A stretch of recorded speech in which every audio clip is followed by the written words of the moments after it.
Good morning, good afternoon, and good evening, dear experts joining from all over the world.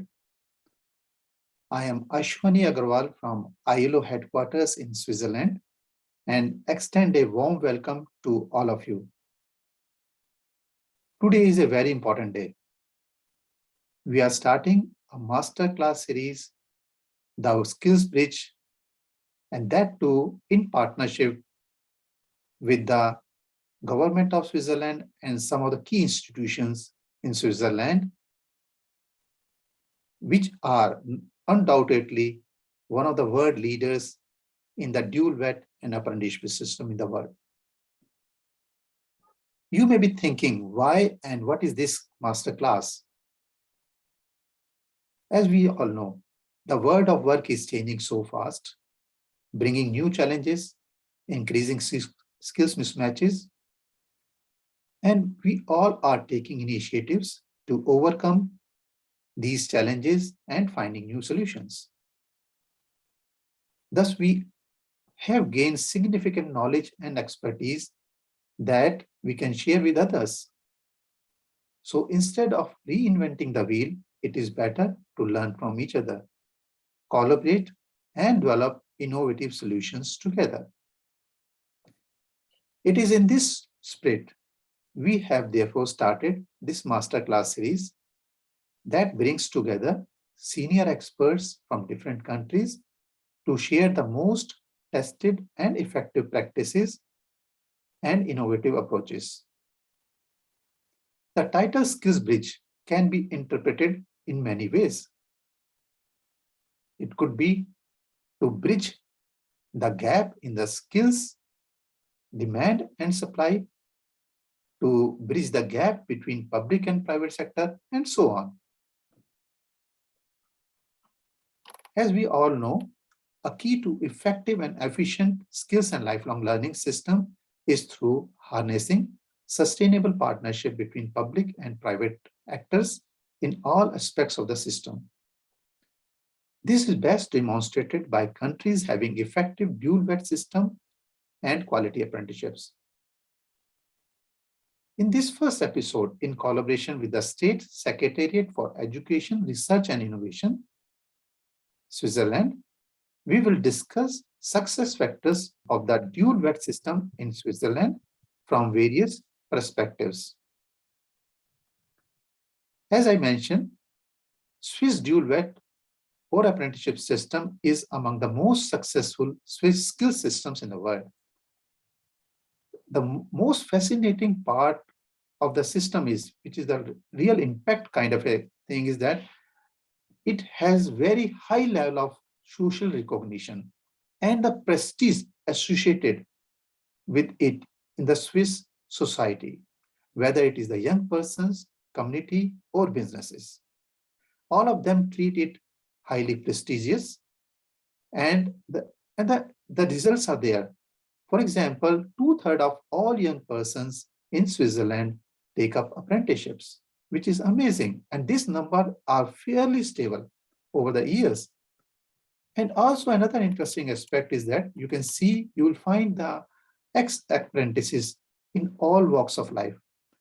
Whether you see the ministers, you see the chairpersons or the CEOs of the top Swiss companies, or professors at the universities, or top researchers in the companies, or any other walk of the life, you'll find many of them they started their career as an apprentice. Amazing part, because most countries in the world face this dilemma where the apprentices are considered something when you cannot do any other thing. When you cannot go for higher education, you cannot be well absorbed in the labor market. So it is more considered for those kind of a person. The stigma is always there. So we have a lot to learn from this Swiss system, that how they have made this as a prestigious form of education and learning. So it is our privilege to present this very first episode of Masterclass series in partnership with the government of Switzerland and its key Swiss institutions. So our agenda today will be kick-started with the opening remarks from our chief guest, Mr. Frederick Berthoud, from the Swiss State Secretariat for Education, Research and Innovation. After that, we will have a panel session featuring senior experts and stakeholders from Swiss system. That will be followed by Q&A session. During you can raise the questions which will be answered by the panelist. In fact, the Zoom system allows you to use the tab Q&A, which is at the bottom of your screen. As you are progressing, we are progressing with the webinar, you can keep on typing your questions. Always try to mention the name of the panelist to whom you want that particular question is referred to, so that it is easier for them to answer. During the whole webinar, whenever they find, they will also type some of the answers in that Q&A tab, and you can click on the button in the Q&A answered, and you will find some of the questions have been answered. So in this way, we will try to accommodate nearly all of them or most of them, most of your questions also. We will also organize 3 polls during the webinar. And then the event will end with the closing remarks from Mr. Srinivas Reddy, Chief of the Skills and Employability Branch at the ILO. After the event, we will circulate all presentations and resource materials. We will also upload the recording of this webinar on the website, and we will share the web link with all of you. So with this background, let us start today's episode. So as I mentioned that we are fortunate to have our chief guest, Mr. Frederick, who is head of unit on international cooperation in education and in professional qualifications. His unit deals with all matters relating to international students and professional mobility and to international cooperation in education at multilateral levels. He holds a PhD degree in law from the University of Lausanne. And now it's my privilege to pass on the floor to Frederick. Floor is yours, please. Thank you very much, Alwani. Can you hear me? The sound is good? Very good. Thank you. Perfect. Thank you very much. So, ladies and gentlemen, dear colleagues, it's my great pleasure to welcome you today, also on the behalf of the State Secretariat for Education, Research and Innovation, the SERI. So my name is Frederick Berthaud. I am head of unit in charge with the international cooperation in education within the SERI. We feel honored that Switzerland has been invited by the ILO to hold this first webinar in this new masterclass series about dual VET and quality apprenticeships. We are grateful to the ILO for this opportunity and for the long-standing excellent cooperation on the topic of vocational education and training. The Swiss VET system has been in the focus of international attention for quite a few years now. This international interest has focused a lot on its resilience to various shocks, as well as on its efficiency in delivering qualified professionals with the right mix of skills and competencies for the labor market. We as National Ministry and the various stakeholders of the system have always been happy to share good practices, experiences, and information about how our VET system functions. It is performing very well, but this is also a result of continuous joint efforts to improve and adapt it to the rapidly evolving economic, social, and technological environment. And of course, we are confronted with very similar challenges as our countries: demographic shift, digital and green transition, and so on. We are convinced that the specific cooperative structure of managing and implementing VET in Switzerland has been crucial to ensure the necessary flexibility of the system. This cooperative structure, as well as other specific systemic features, might serve as a source of inspiration for VET policy developments and reforms in other countries. However, the VET system is, of course, rooted in the larger economic and social system of Switzerland. Its efficient function depends on a multitude of interdependent factors. The exact parameters of the system can therefore probably not be replicated as such, but as I said, it can serve as an inspiration. Our good practices and policies might be food for thought. certain features might be analyzed and adapted to fit into other education systems. It's my hope that this webinar can serve this purpose and stimulate your discussion and reflections. Please ask our Swiss experts all the questions you have. I am certain they will try their best to answer them. And I would close this few words just to thank all the ILO team for organizing this webinar, to Ashwani for the coordination, to Jenny for the excellent technical support. I would thank my colleague Jérôme and also Mergem from the Swiss Federal University for WET. And first of all, Séverine Zaug. She is the representative of the private sector today, and the fact that she is with us today and not running her business is the best proof of the commitment of the private sectors. I thank you all for your interest and wish you a very interesting webinar. Thank you very much, Frederick, for a very crisp but very important points you have mentioned already, that Swiss system is not in isolation. Education, the Swiss dual system, it is very strongly rooted in the overall economic system of the country, and it keeps on adapting to the changes taking place in the world of work, and cooperative structure is the foundation, and you are continuously striving to make it more and more flexible. And thank you very much for this, your initial words, which has set the scene for the panel discussion. Before we get into the panel discussion, we will launch a quick poll to see what aspects of Swiss apprenticeship system the participants are particularly interested in. I will request the participants to click one of the options. Please.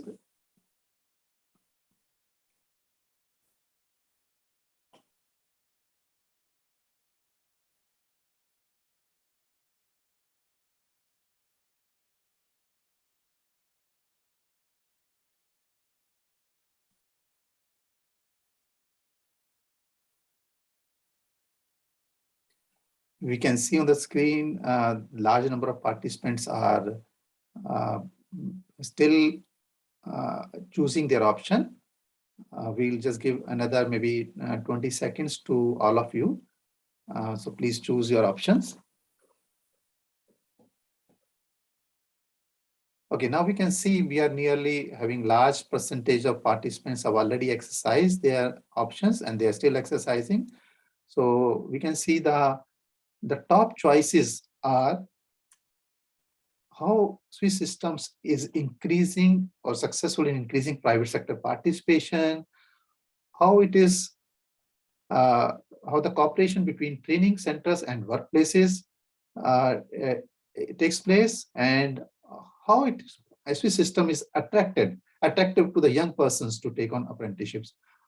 These, in a way, are 3 points. The top 3 points which have been selected by the participants also reflect in a way the key challenges faced by the various countries. Maybe I'll request to end the poll so that participants can also see on their screen the results of the poll. Can you share the results?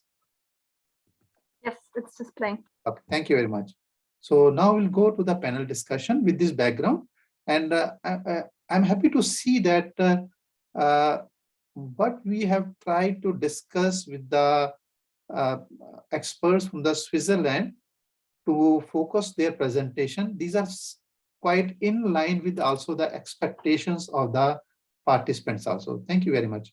So we'll go to the now panel discussion, and our first speaker is Mr. Jérôme Hugli, who is a project manager in the State Secretariat for Education, Research and Innovation, and he will offer us an outline of the main features of the Swiss system and speak on the enabling environment for the engagement of the private sector. Thank you very much for joining us. The floor is yours. Thank you, Ashwani. Also a very warm welcome from my side. I will try to give you a very brief introduction to the Swiss VET system today and some of its features and characteristics. This introduction will be necessarily rather superficial, so if you have any questions about specific points, please ask them in the chat box. And today I will mostly focus on the factors which facilitate and enable the engagement of companies and especially of SMEs into dual VET. So I would like to start with some key features of the Swiss VET system. First of all, the Swiss VET system, it has been mentioned already, is being managed, implemented and financed in a public-private partnership. This means that three sets of stakeholders cooperate very closely and have distinctive and complementary roles. On the one hand, the federal government is responsible for the strategic management and the overall coordination of the system. The local authorities run the VET schools and have mainly implementation tasks. And it is the private sector which has the most important functions of all. So it's the companies who offer apprenticeship places which provide the practical training. It's also the sectoral associations or organizations which define the content of the VET curricula and provide teachers, experts, trainers, and so on. And it's also the private sector which covers a large share of the costs of initial VET. So in Switzerland, we tend to say that it is the private sector which is in the driver's seat of the VET system. Secondly, the VET system is fully integrated into the education system as a whole. The permeability between different educational options and different levels of education is guaranteed. So there are no dead ends in this system. Just as an example, young people can start with an apprenticeship and then transition to higher VET qualifications. They can also acquire vocational baccalaureate and then enroll in universities of applied science. And they can even transition to a classical academic university. Inversely, you also have possibilities for high school students to transition to higher VET and UAS. Third important features on which we will focus quite a lot today is the dual model of VET. So the combination of theoretical learning in a VET school and of work-based learning in an actual company. And this dual track model contributes very greatly to the labor market relevance of VET in Switzerland. And lastly, maybe the adaptability of the system is also key. For instance, we have VET qualifications which are defined on national level, but they are general enough to allow for adaptations during the implementation on regional level. So they can take into account a certain measure of technological change by themselves and also adapt to the local economic context. And together, these are some key features which make the VET system in Switzerland both attractive for individuals and also for companies. So just allow me to give you some key figures which highlight the very crucial role VET plays for our education system. It has been said initial VET is a first choice for a majority of students after compulsory school. So we have a stable share of 2/3 of each cohort which opt for initial VET after the compulsory school. And only 1/3 opts for a more general education track, which leads them to an academic career mostly. Of these 65%, we have a very high majority of around about 90%, which opt for the dual track model as opposed to the school-based initial VET. So there is extremely large demand for apprenticeship positions by young people. But this demand is also matched by the corresponding offers. So we have quite a few Swiss companies, and a lot of them are SMEs, which indeed offer dual track apprenticeships for young people. We call them host companies. And there is a stable share of around about 30% of all companies which are technically able to offer apprenticeship positions, which choose to do so. So this is enough to ensure a steady supply of young professionals for the economy. And please note that this engagement of the companies is voluntary. There is no obligation, and it is not financially subsidized by state authorities. So you might ask yourself, why are Swiss companies so willing to engage in apprenticeship training? Of course, it's a considerable investment in matters of time, effort, and money, and you have uncertain returns. Our argument is that it is not such an uncertain return, and it's quite a manageable investment. I'd like to spend some time talking about the set of factors and features of the Swiss VET system which support the engagement of companies in dual track VET. And I suggest to conceptualize this as an ecosystem of features in different spheres. So we have systemic features which are mutually supportive and interlinked, and sometimes they also overlap. And my argument is that the host company is at the heart of this ecosystem and benefits from economic, organizational, administrative, social, cultural, and pedagogical aspects of how the VET system is organized. This ecosystem as a whole makes it more attractive, less burdensome, and easier for a company to engage in apprenticeship training. I'd like to start with the economic factors first, because these are probably the most relevant for most companies. So the absolutely crucial element here is that on average, the training of apprentices in Switzerland has a favorable cost-benefit ratio. And this is mainly due to the fact that apprentices are allowed to be employed productively while still undergoing training in their company. And their productivity also increases over time, over the time of their apprenticeship. And companies have adapted their processes to make the best use of this increasing potential of young people. At the same time, the wages for apprentices are relatively low compared to fully trained professionals. It needs to be said that there is no minimum wage in Switzerland, also not for apprentices, and but there are safeguards against exploitation of apprentices, of course. Secondly, the companies have a large measure of control over their own future supply of qualified workers. So it's up to them, as I said, to decide if they want to train apprentices, and if yes, how many. So they can optimize their apprenticeships according to their long-term company strategy. Through their sectoral organizations, companies also have a strong influence on the content of the VET curriculum. So, and these curricula are also regularly updated.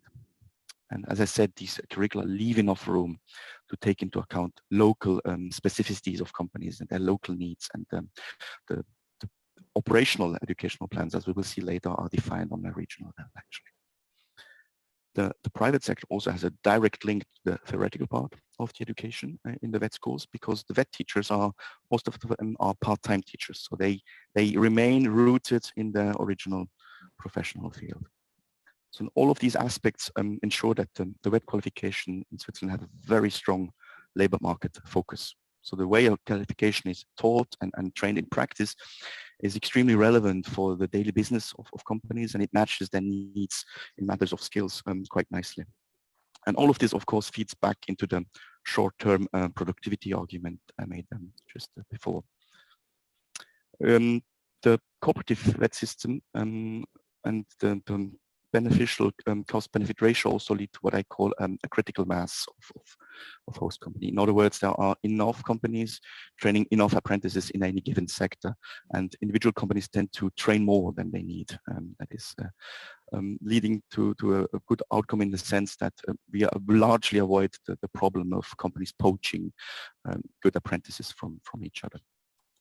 Please also note that there is no general training levy, and there is no direct financial or fiscal incentives from the side of the government to companies. So within the parameters I just explained, we have a lot of market forces at play as well.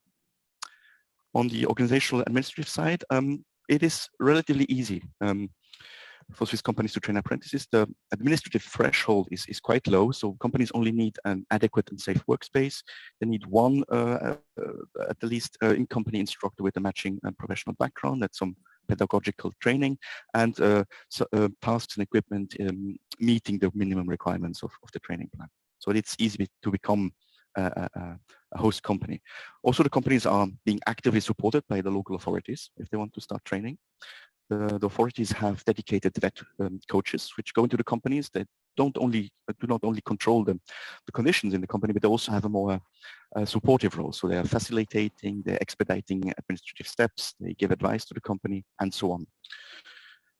Also, the procedures and formalities linked to apprenticeship contracts are quite standardized, and this, of course, lessens the administrative load for the company as well. And lastly, we also have a large degree of flexibility in how to organize work-based learning. My colleague Mergim will come back to this point in his presentation. To close, we have a pedagogical and social cultural features completing this supportive ecosystem. First of all, companies don't train alone. The pedagogical tasks linked to training are divided between different learning locations and different stakeholders. And there is additional individual support available for apprentices which encounter some type of difficulty. So this relieves the company of having to deal with challenging pedagogical situations alone. The VET professionals, so that is the teachers, the trainers, the experts, also are entitled and benefit from high quality pedagogical training, amongst other provided by through VET. And on the level of local implementation, we have the various stakeholders can rely on close and supportive cooperation networks. Also, not all training has to take place in the company. Some skills are taught in separate courses, so this also alleviates the burden on an individual company. As I said at the beginning, international VET is very attractive also for strong learners. And the reasons for that are mainly that young people have excellent employment, income, and career prospects if they have a VET qualification. And also they have plenty of further education options. And this makes it possible for host companies to have a chance to access young talent quite early through apprenticeship. Training apprentices also has a social cultural value for companies. It's important for their local reputation, I think, a lot, and also for their standing within their sector organization. So there are, in this sense, soft power incentives to train apprentices. So to conclude, Swiss companies who train apprentices are embedded in an ecosystem of supportive features, which makes their task easier and makes it also economically very interesting to actually train apprentices, both in the short run as well as in the long run. And training apprentices is not a project which demands the resources of a large company. It's quite the contrary, actually. The system is optimized for small and medium companies. And it is, of course, a necessity given the economic tissue of Switzerland, which is mainly composed of SMEs.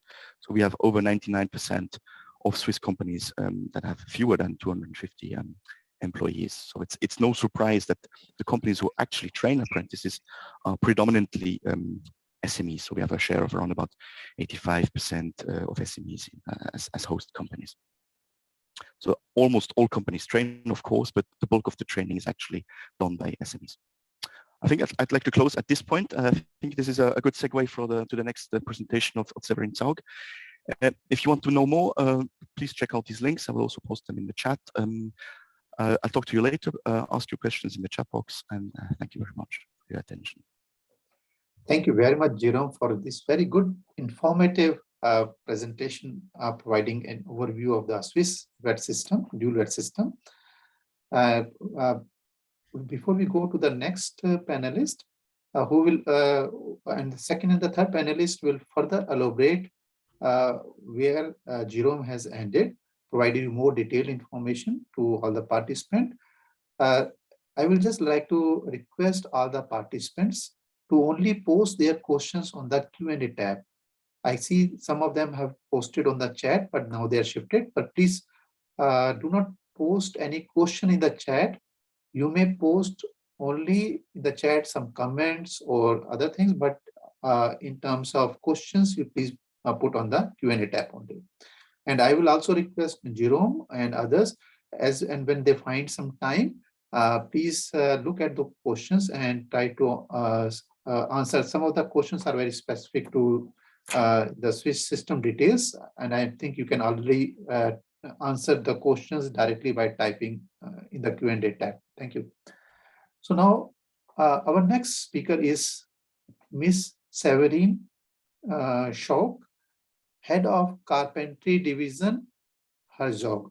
I will let her mention in your presentation what is this company about, but for me, very important points to note, and for many of the participants here is, Severin is a former apprentice, and she is the head of carpentry division. So I presuming, I'm not seeing her CV, but I presume that she must have done apprenticeship in the carpentry, maybe as related to carpentry.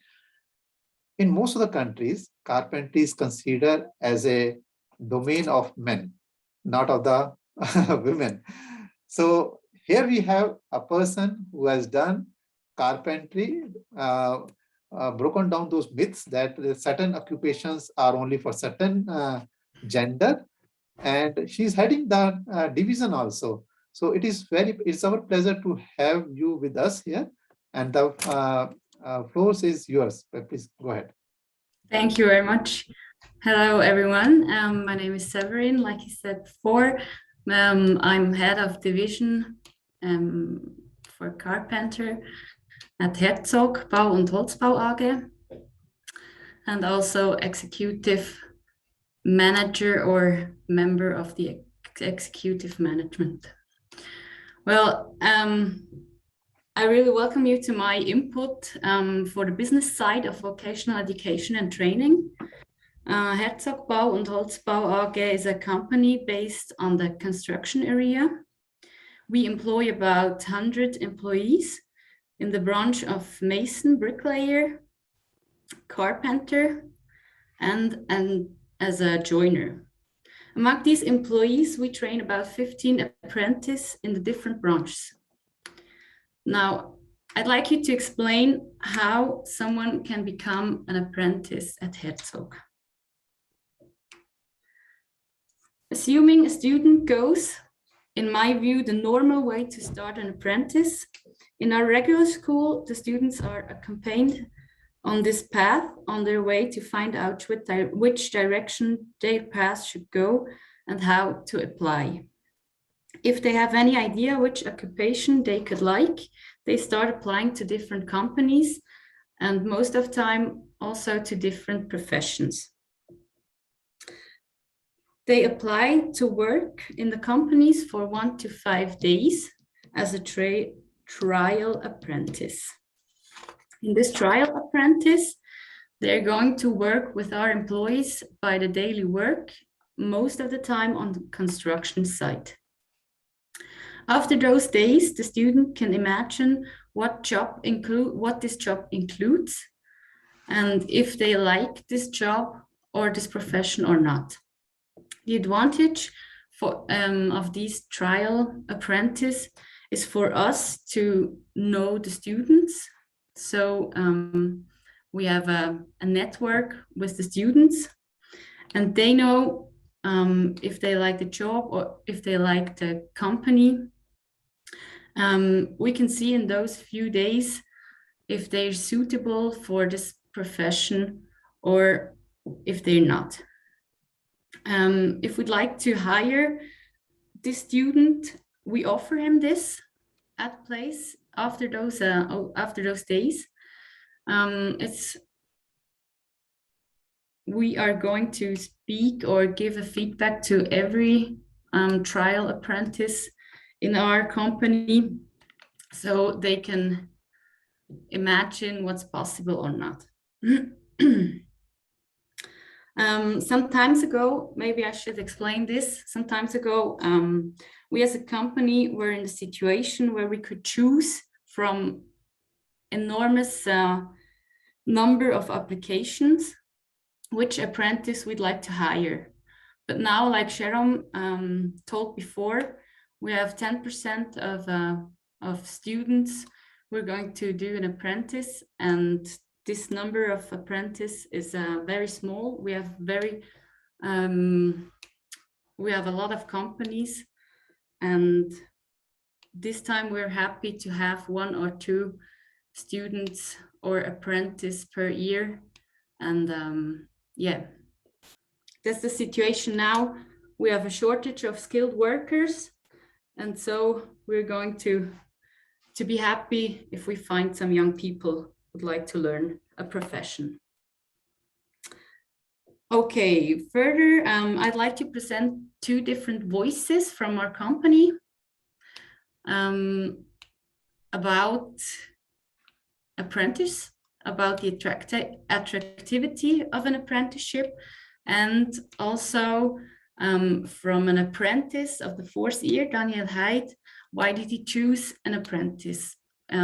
His curriculum is a little bit special because he did first the school way and then he decided to do an apprentice after. And also the voice from Thomas Haas, his CEO of Herzog, his voice as a CEO to the topic apprentice.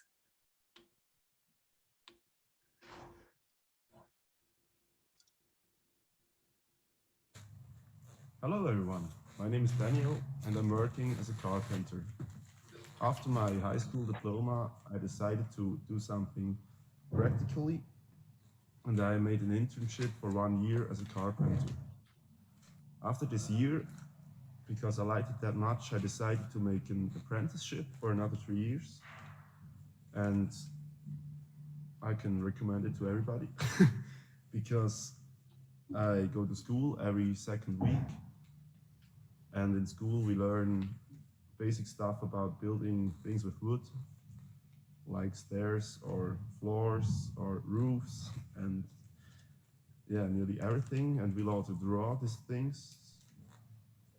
This is one of the reasons why I made this apprenticeship. Yeah, I also like the teamwork. I like working in a team and dealing with different kind of people and also different kind of problems. You have to solve problems every day, but it's interesting to solve problems if you learn the things you need to solve these problems. And this is why I love my job.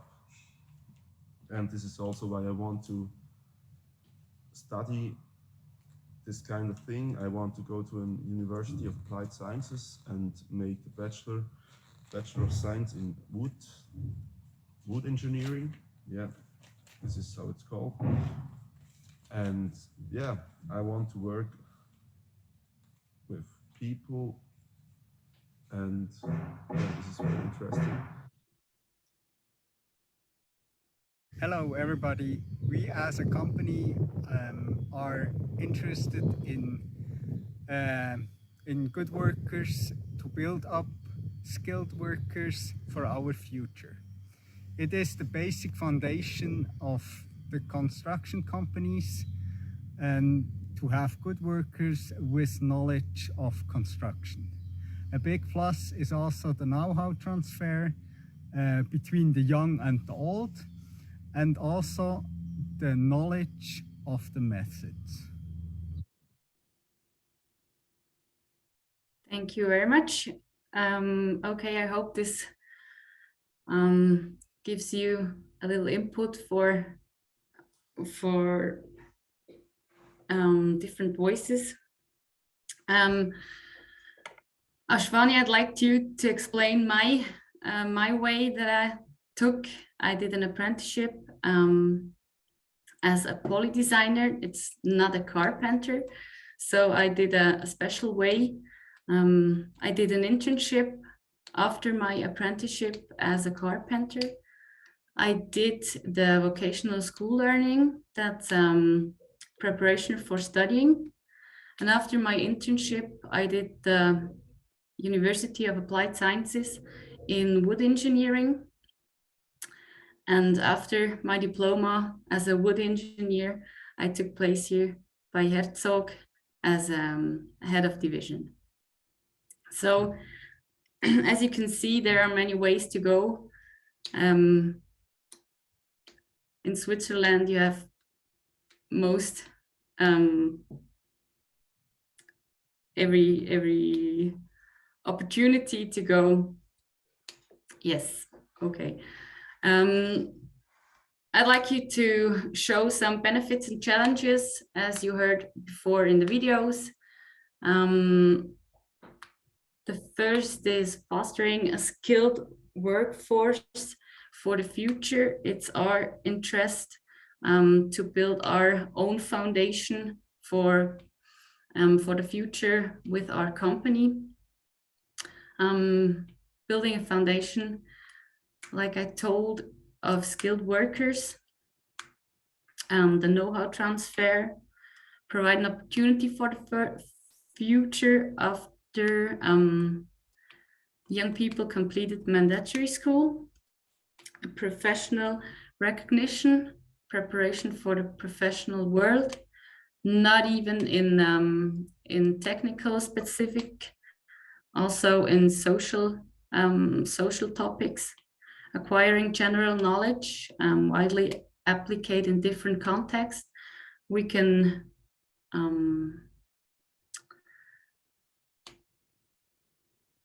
go further. Further education opportunities and salary advantage.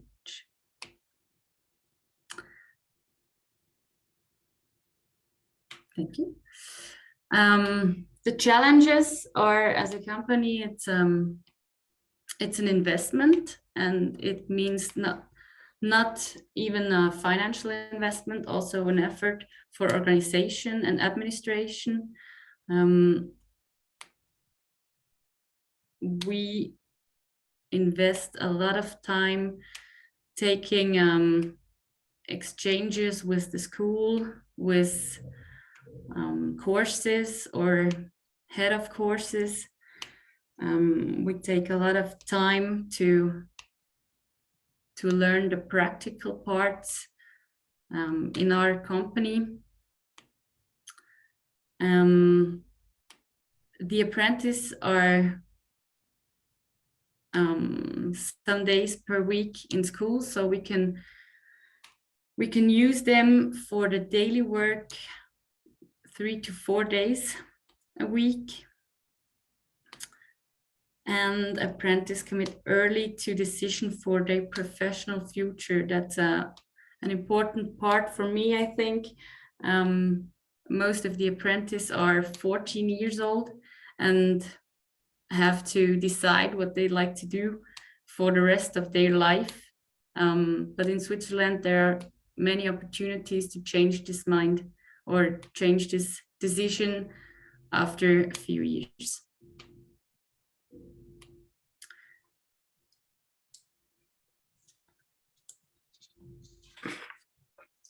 Now I'd like you to explain the curriculum of our apprenticeship as a carpenter. As you can see, we have this time 6 apprentices in our carpentry.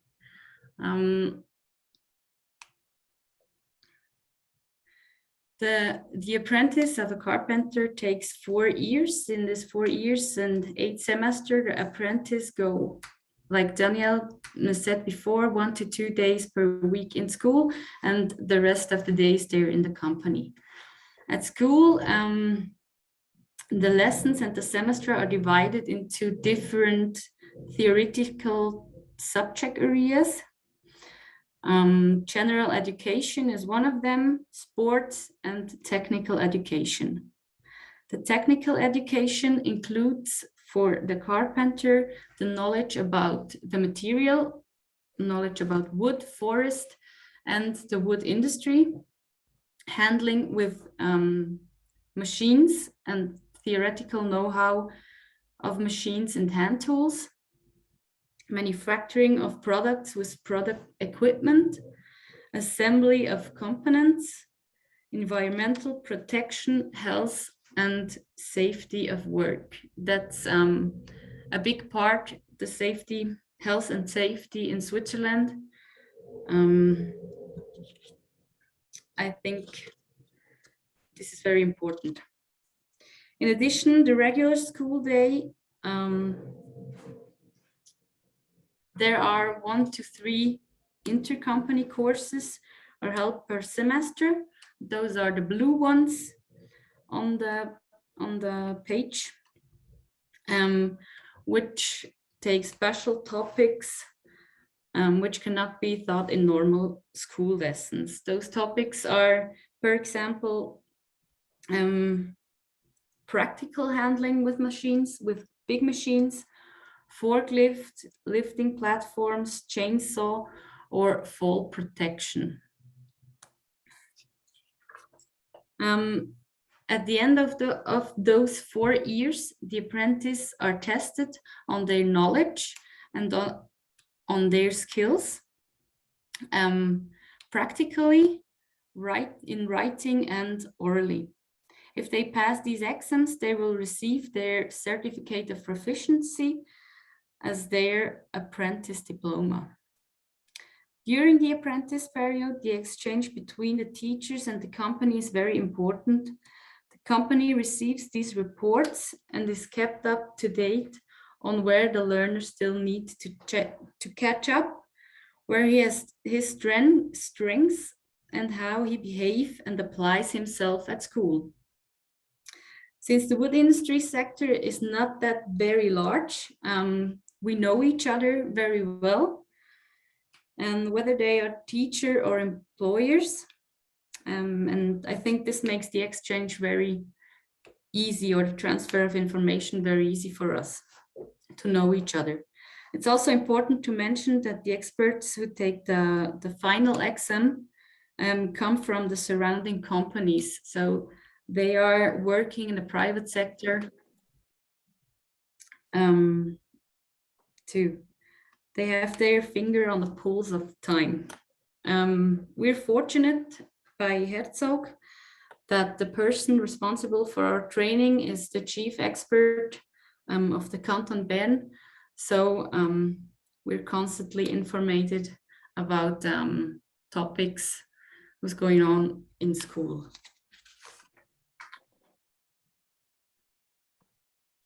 This is an example of our weekly program. It should show how we include our trainees in the daily week. The colors, or the different colors, are different construction sites, and they are planned as every employee in the week. Also, the school days are implemented in this program, so we know when our students or our apprentices are with us in the company and when they are in school. It's also an important part of the apprentice, the transversal competences. It's not directly related to the profession, but it's important for the further education or for the real life situation after apprentice.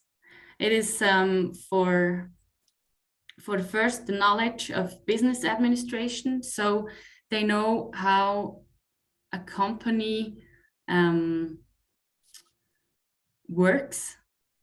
They understand some political decisions. They give an impact in the business.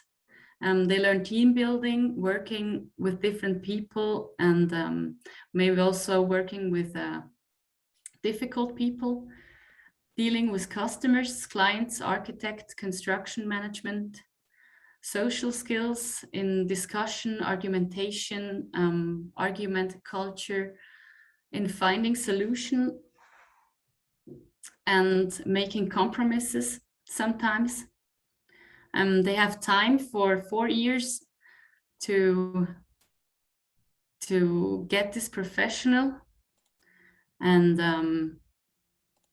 through the certificate they have after the apprentice, other companies know their skills, so they know what they can or what they can't. Yes, I hope this was an useful input of the private sector, and please ask questions in the chat if you'd like to. Thank you very much. Thank you very much, Severin.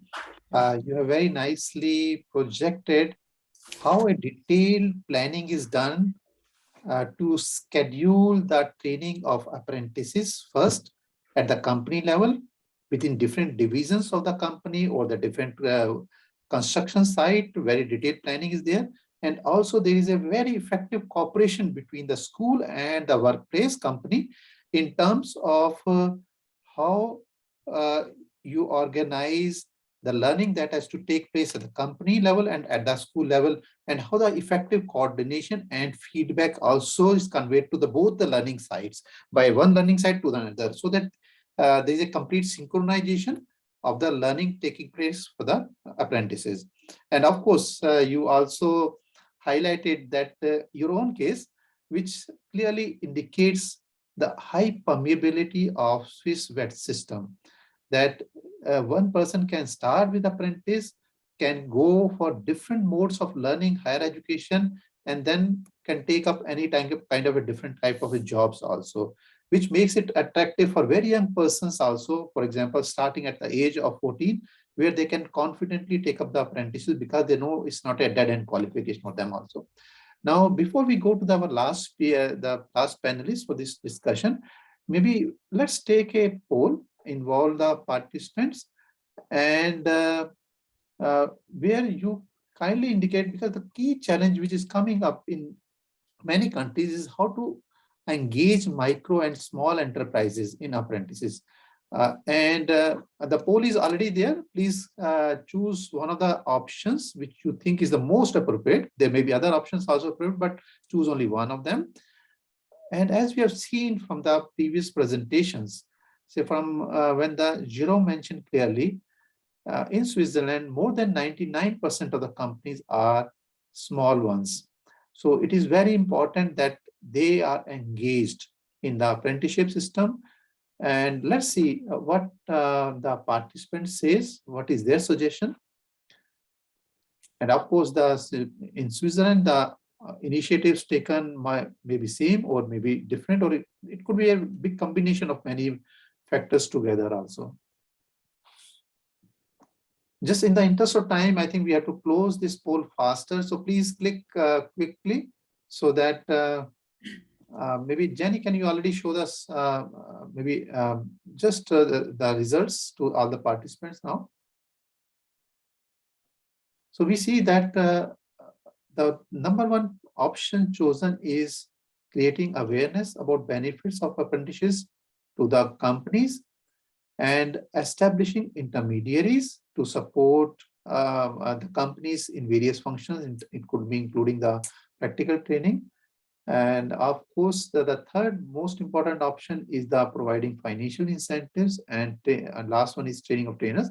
Of course, there are many other factors which we have not intentionally mentioned to make it simpler on the screen. But of course, you can always type in your chat that what you think could be other options or initiatives that can promote apprenticeships in the micro and small enterprises.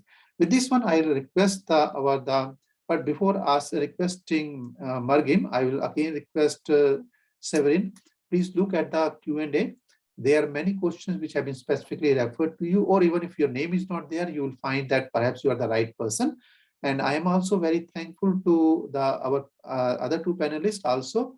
On screen, I can see already 50, exactly at this stage, we have 50 questions already asked by the participants, which is a large number. And around 50% of them have been already answered. So all the participants, you can look at your Q&A tab. You can see, if you want to see, you can click on the answer tab also, where you can read the answers of already the experts to many of the questions also. So with this one, I will go to the Margim. Margim is an advisor for international affairs at the Swiss Federal University for Vocational Education and Training. And he will speak on the pedagogy of TVET and about the coordination between learning locations, among other things also. Over to you, Margim, please. Thank you very much, Ishwani. Can you see my screen, all of you? We can hear and we can see also. Great. Thank you very much for the invitation to speak to this masterclass, and also thanks to the other panelists, Jerome and Severin, for having already addressed some of the topics that are of interest today. We have had quite an intensive Q&A session going on, so I hope I will have also the chance to answer those questions afterwards, as I will be addressing some of the topics here through my presentation today. So I'm from the Swiss Federal University for Vocational Education and Training. I almost said institute because we changed the name last year. So if you heard of the Swiss Federal Institute, it is the same institution. So today I wanted to focus more on three aspects of the success factors of the Swiss dual VET. And one, or maybe the main one, is of course the pedagogy linked to it.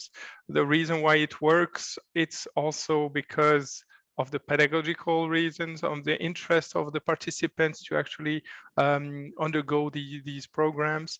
So that would be the first. The second would be more the collaboration between the learning location, the measures that are available to the small companies to actually engage in apprenticeships. And the third one would be also addressing briefly, if I still have the time, transversal competencies. So quite a big menu for today. So to start, you've seen through Severin's presentation that apprenticeship, we say dual, it's on one side theory, of course, it's 1 to 2 days per week on average, and the rest is practice, or the start is practice with 3 to 4 days per week in the host companies. That is for the initial VET programs. These are 3-4 years for the federal diploma and 2 years for the certificates. And each certificate is actually linked to a diploma. For those that wants to continue, they have a shorter way to the diploma. So this combination of theory and practice. So that is actually the model. It is on average. We have currently around 240 programs going on. No, I'm wrong on the number. I actually just changed. But and on all the apprenticeships programs, you would have a quite large diversity of occupations that the apprentices can choose from. And so these programs, they see this combination vary slightly from one occupation to another. And that's actually one of the key factors as well, is that each profession has an ordinance to it that makes it official and federal, and that is then implemented at regional level in the regional language in combination with the regional vocational schools. So this combination of theory and practice, we understand the practical part is usually more than 50% of the time. And that is mostly learning at work. And that is a key term here. It is that the learning experience comes through the actual work in the real work productive process. That means that the learning is done through the actual experiencing of the real work situations, and to some extent also simulation. You saw previously on the slide before that, Severin also mentioned that there are branch courses still on the practice side. These are courses that takes time a few times a week, a year, sorry, a year, and that varies from one occupation to another. So basically, all the apprentices from one region doing the same profession, they come together and they have the same course, and that is to make sure that all the apprentices have access to the same practice, to the same technology, to the same exercises on the practice side. But also this is the time to come out of the work process and also to work more on the simulation side. So these two aspects of the practice, learning at work and simulations, are really key to gaining the actual experience. The third aspect is less implemented at work, but it is also very key. It is the reflection. This is also done through the learning logbook. Severin mentioned that there is this learning documentation requirement to actually write down and document all the work that is done in the company, and that helps the reflection that is done on the more theoretical side. So that is the world of work. The other side is the VET school. In the VET school, there is vocational theory. In that aspects of the vocational theory are covered, of course, simulation, reflection, and we are moving from less classic subjects to more vocational specific competence concept, meaning that you would have less courses solely dedicated to maths, for example. You would not have only subjects courses, but these will be more and more, and now we see the tendency having several professions being reformed in that sense, where these theory has to be action guiding knowledge, basically that is more related to the work situation and that is more contextualized in that sense. So I will address one example later on of one profession that is currently reformed, where they completely remove the subjects from the theoretical courses, but they are more working on areas of competencies And that is a quite interesting shift to analyze. So when we look at dual VET, one might think that these are the two. Basically, you have the practice on one side, you have the theory on your profession on the other side. But in Switzerland, there is a requirement that there is general knowledge that is also taught in vocational schools. So still within these 1 to 2 days per week, you would have also courses on general knowledge.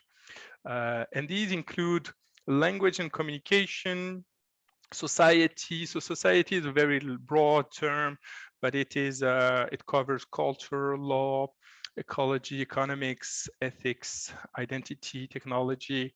So it is a very diverse area. And these are for the 3-4 years vocational programs of a minimum of 120 lessons per year. So they still have to be addressed, and there is a general national plan for this, which is approved by SERI.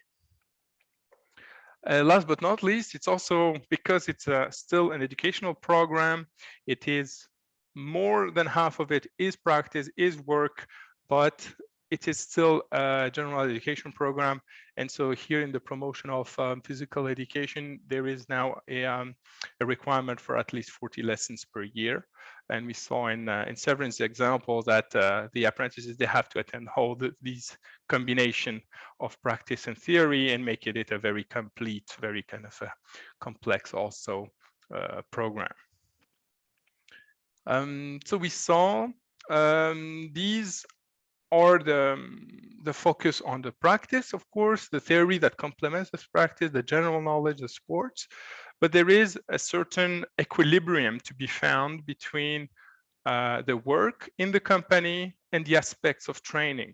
And so we say there is a tension, or there is a kind of a challenge there, where as being involved in the actual production process as a learning exercise is also challenging in the sense that it is still a real company facing real challenges.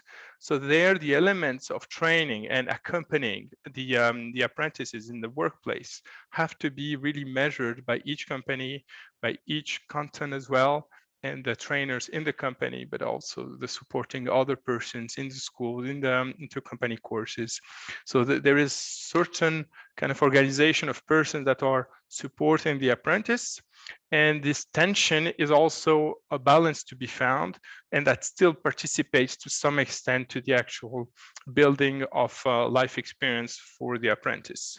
And there, this is where the equilibrium has to be found, is where does the actual training stop to remove, to put more forward the training aspect. We said there are 3 learning locations. Basically, to simplify, we say company, school, intercompany courses, but in the actual law, there is the practical work provider, the training in school-based provider, and the 3rd training locations. So basically, the terms are in the purpose very broad, in the sense that these roles are not fully kind of limited to one type of institutions. So this is the case in reality, that we see more companies actually providing the practical training, but that could be also taking place at school, in the school-based model.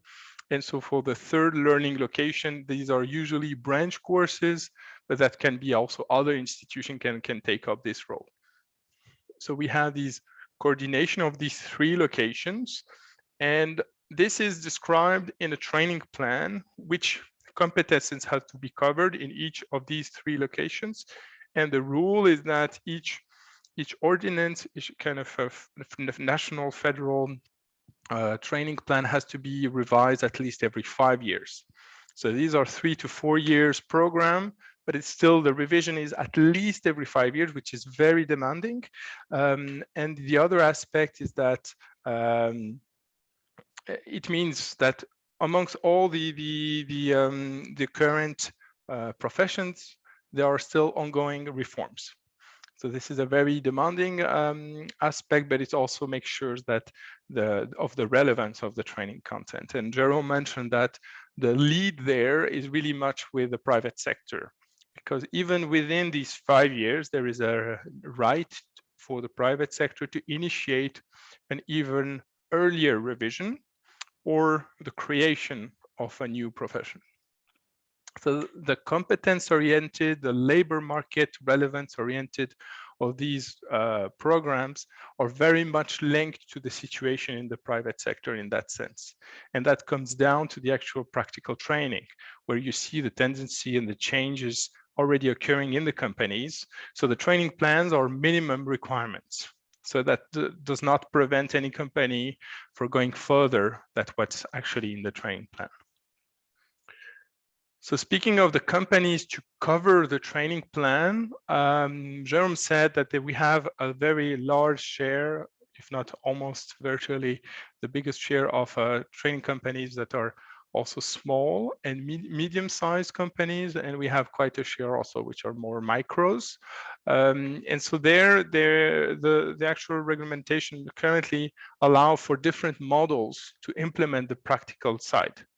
And so that means that traditionally it is the one company that covers the whole practical training, but when it is not the case because of the activities that these companies actually undertake, or because they are not, they're specialized in one field and not on the other, it means that in cases, they can be also supplementary training models, meaning that if a host company can cover here 70% or more of the practical training, but cannot cover certain parts because they do not do this kind of work, they can still delegate that practical part to another company.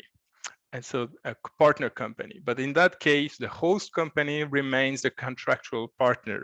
So they keep the legal responsibility for the training delivery. Another model to that is that when the company cannot even cover half of it or even a smaller share, and if the partner company cannot cover all of it, so we still see the model of networks happening. And so here we see that this first host company can delegate that part to several companies. So basically having the apprentice to rotate from one company to another, be it in a semester or some practical experience can be gained in these partner companies. So here still the legal responsibility remains with the training companies. And so that's still a lot of work for the company to manage. So coordinate organize the work of and the rotation of the apprentice. So that's quite some administrative burdens as well. And to alleviate a bit this administrative burden, there is also the possibility to have what is called the more flexible cooperative training association model. So basically you have one institution that does the management of the training and then delegates to groups of companies. Basically what we just saw before, these 3-4 companies that share the practical trainings, here that could be several. And that could be also in different fields. And so that's what we call the management of the training. That is done by one organization. It could be a foundation, it could be a professional organizations, association, sorry.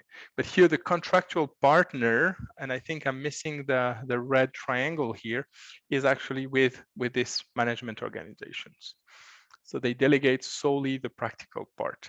And to be more explicit on that, I have, for example, here one case where this network, so this organization, they take up administrative support. So basically they are in charge also of making the first selections of candidates, having the apprenticeship contracts with the apprentices, coordinating with the vocational schools, and they also support directly the apprentices in many aspects as well. And the smaller part, which is left to the company, the partner companies, is actually delivering the apprenticeship, the practical training, but also they are still have the last say when it comes to selecting the apprentice. So that's a very crucial aspect in Switzerland, that training companies always have a say in the selection of their apprentices. So basically they are co-responsible of the hiring, and in that case that's also involved in all the practical aspects, including evaluation. So one example that you see, there are many in Switzerland. One example that I found, you would find the links here, is one of these networks. And here one example is in Canton Fribourg, where they actually, this organization is a training management organization. Basically, they have 100 companies and they select apprentices, about 20 every year. And it's in 9 different professions. So basically that training association, they are not linked to one profession. And these professions, they are not necessarily, closer to each other.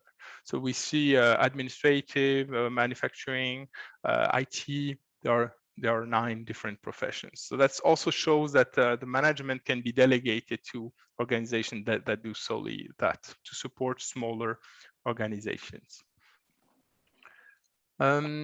So to coordinate the learning location, we have the traditional learning logbook, very kind of physical paper, and that now we have more and more digital ones. But in the learning location cooperation, there are also new tools that are being developed. And here, the whole concept, which you might be familiar with, of Erfahrung in German, which is a combination of experience and space. So space for experience. This is a technology enhanced pedagogical model that actually builds on the work in the company to actually support the learning process at school. So basically there is the execution of tasks at school, and that they are stored somehow, and that they are used for reflection and further building the knowledge around it. So this concept is the base actually for the work of the Dual T. Dual T is a large project supported by the Swiss Confederation and implemented by the Polytechnical School in Lausanne, but also our university and other partners. And they have developed one tool, which is a Rialto, and that is an online learning platform. And that's, as opposed to other technologies that are usually used to accessing online instructional material, Rialto actually provides for the creation of educational material based on the actual experience from the apprentices. So through Rialto, the apprentice can actually upload images, videos, texts, notes, and these can be seen by the teacher and the trainer in the company. And they can comment on it, they can reflect on it. So that's really a platform for learning cooperation, learning location cooperation, but also a very strong pedagogical tool. And so I will give you the links also in the presentation, but these are very, that's quite an award-winning platform that has shown a huge potential where there is this interaction with the learning material. So basically also helping a lot on the vocational side, vocational school side. The latest tool is EDAP. That's a learning, mobile learning solution. And that's from the cooking chefs, apprentices, where they actually create their own portfolio, their own cooking logbook based on what they do at the company, but also feeding in what they learn at school. So that's a further application of what we see here. So I would invite you to look at Dual T as they also look into more of the different ways to enhance this learning content creation, also through other technologies as augmented or augmented realities, for example, or virtual realities, for example. Last but not least, transversal competences. We have been working with the ILO on their international core skills framework on defining further what would be the core skills which would be needed and which would be also transferable. So that could be used in different contexts, not necessarily profession specific. And so here from the Swiss perspective, one of the studies that has been done at national level with the VPET 2030 initiative which has been done actually by TVET, is this report. You would find the links. This is only unfortunately available in French and German, but that addresses several aspects of this concept of transversal competencies, which is quite still in development in some aspect, quite also overlapping terms, and that we see also in international context that there is a difficulty of defining them, but also defining the level of trainability of these competencies. And so here in the Swiss context, the categories that we see in initial VET and higher VET, which is mentioned in different training plans, but they are not ranked necessarily, and they are overlapping. And the first one is the social, personal, and methodological competencies. And this is in many training plans to be distinguished from the vocational competencies. So they're considered to be all the other ones that can be used in different contexts, although the study itself really speaks about vocational situation, professional situations, and to which extent these are similars. And so by analyzing the work situation, we could also strengthen the transversal competencies and their transferability in that sense. Otherwise, yes? Just a minute, because we are coming near. Yes, this is my last slide, so I will really wrap up with this. These are very large topics, so it's quite difficult to really come to a conclusion with these, but these are to say that in the Swiss context, very brief example, the new apprenticeship for commercial employees that is starting next year, that has been reformed recently, and that this is by far the most chosen profession in Switzerland. This is an administrative sort of clerk profession, and these are not now they are structured in vocational action fields that you could see here, and that you see that there are many transversal competencies, but that they have to be trained in a context specific. Here you see the example of all this and how they are covered both in school and in companies. And I think that with that, I'll come to an end. I still give you some links here for further readings, and I will try to answer the questions in the chat in the minutes that we have remain. Thank you very much for your attention. Thank you very much, Margim. You have very nicely elaborated and brought the concept of it's not dual, doesn't no longer means two learning locations. There are also three learning locations are there. We'll not go into details why the third learning location is required today, but that's a very important development in some other countries. Because some of the enterprises, they cannot offer the complete range of or deliver complete range of competencies required as per the standards or the curricula. So there is always need to support those enterprises, apprentices, those enterprises to learn those competencies in some other setting. And he has also demonstrated many models which are being used in Switzerland to increase cooperation between various companies, how that apprentice can supplement learning from one company to another company, or the branch courses, which is another learning courses option is there. Now we'll go quickly to, I think we have nearly coming to an end of the program, but I'm very happy that around more than 80 questions have been asked already, but a large percentage has been answered. There are some specific questions. Please, Margim, you can also look at those questions, but let us take another 5 minutes for the Q&A before we go towards the closing. For example, some of the, but what I find one interesting question is that it has been asked to Severin. It is how to attract girls to the VET or apprenticeship. So what do you like to say, Severin?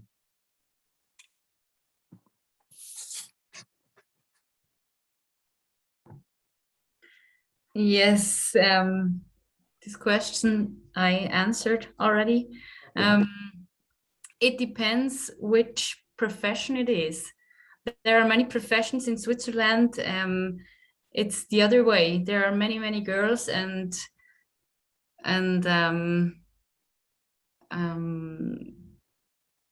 practically no guys. So it depends what profession it is. This is my only answer I can give.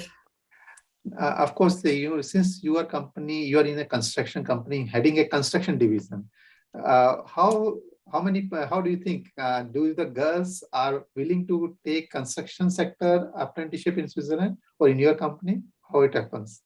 In our company, we are 2 girls. We under 100 employees.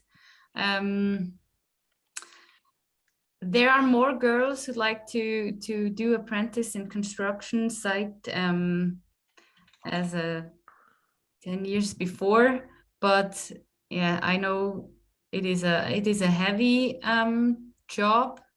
You need I don't know, muscles, and it's it's handmade, and maybe this is a part because because girls don't like this.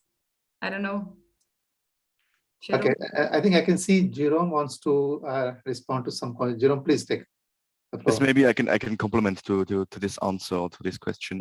So gender segregation between occupations is still a fact in Switzerland. It's true. So we do have professions, as Severin said, where we have an overwhelming majority of males, and vice versa. Some professions, especially in healthcare and social professions, where females dominate.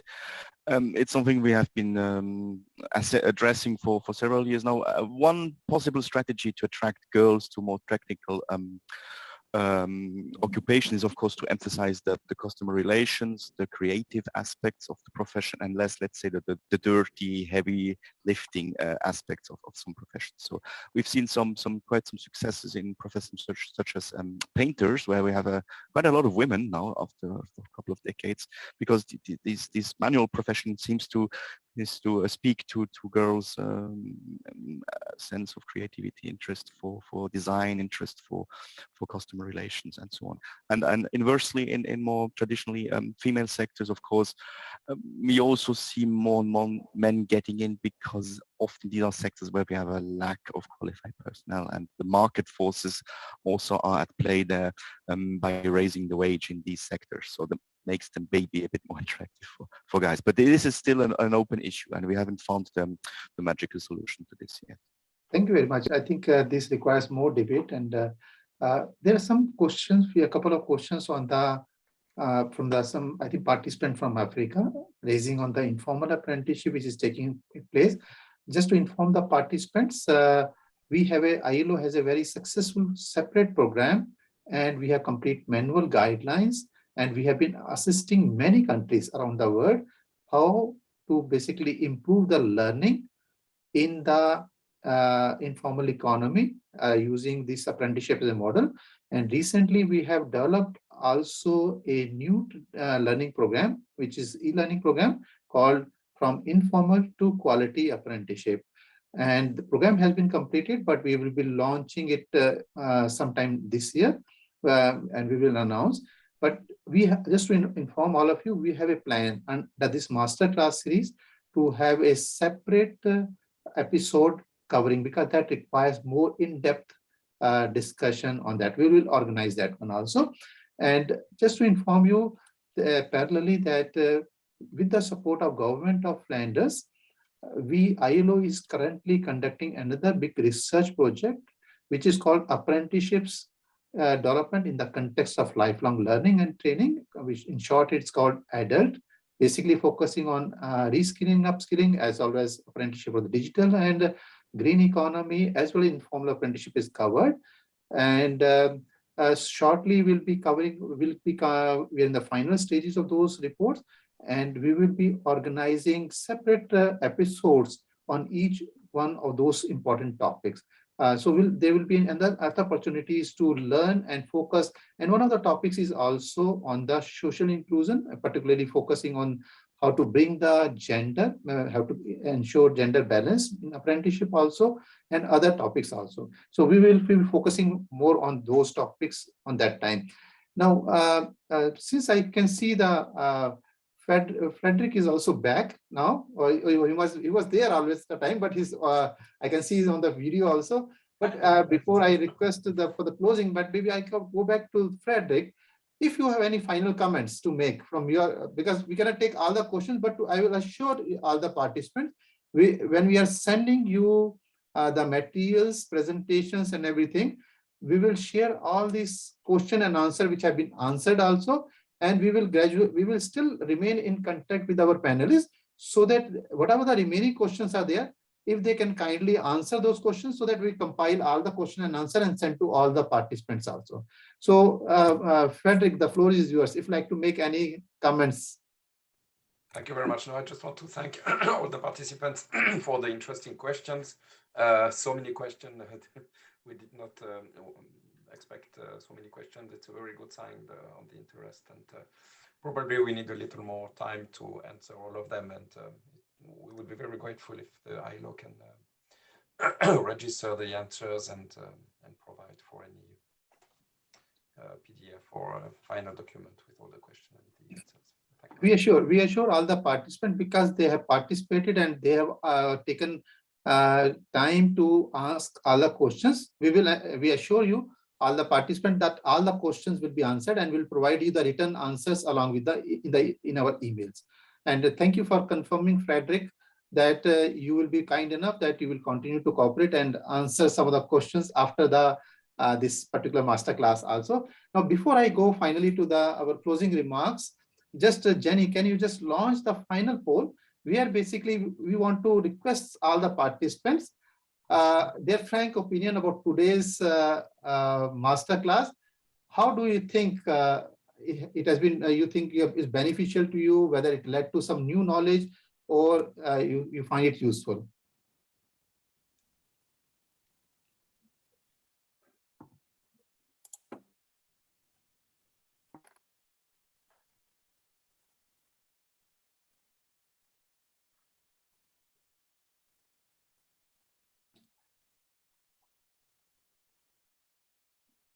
Thank you very much for participants for giving your feedback. Please continue to add this feedback as I'm speaking. I can see a large percentage of them. The highest one feels, the 53% feels they agree, they go, and 46% feel strongly agree. So which means 98% of them feels they have really benefited. This has been useful. Your feedback is also important for us, because it's also will allow us to continuously improve this one. And with this one, I'll request the Jenny to kindly stop the poll. And now we are reaching the last session. I know it's already 11:30, but just allow us another 5 minutes or 10 minutes of something, because it's very important. And welcome our Dr. Srinivas Reddy. He is the Chief of Skills and Employability Branch in the ILO, and based in the ILO headquarters in Switzerland. And I request him to deliver the closing remarks and whatever he has impression about this masterclass. Thank you, Srinivas. The floor is yours. Thank you so much, Ashwani. We are on 11:31. I will be embarrassed to continue for long, because we have to respect, we are in Switzerland and also partnering with Swiss. So we have to respect the time.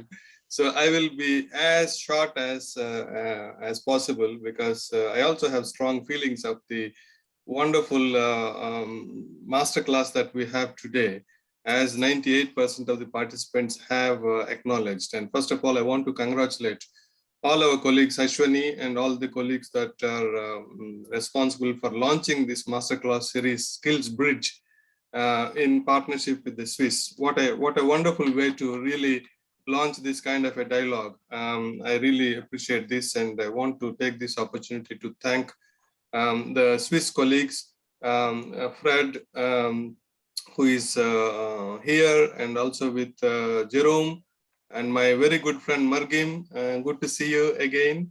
And Severin, wonderful experience sharing, really direct experience of how the Swiss system is known worldwide to be one of the best systems in terms of really championing work-based learning and dual TVET and apprenticeship programs.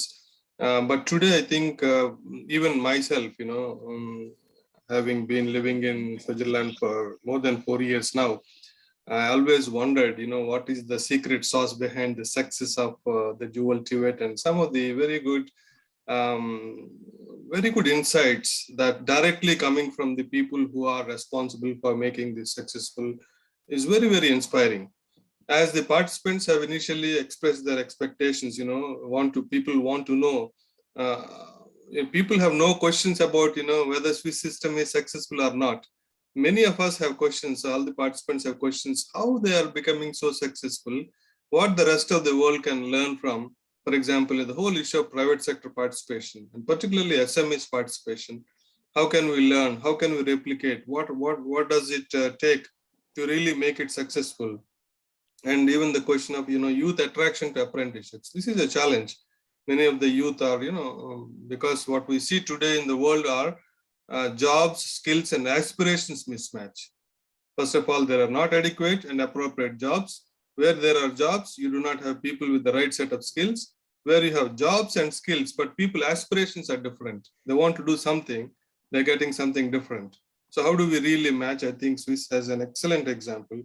I think the way you have explained also, I think Swiss as a society, very clearly what we can learn from today, has a very matured model of integrating the work-based learning and apprenticeships into the overall economic and social model. It was really stunning to see that more than 65% of the young people, school leavers, are going through apprenticeship systems. Whereas in large parts of the world, it will be not even 6%, it will be 2%, 3%.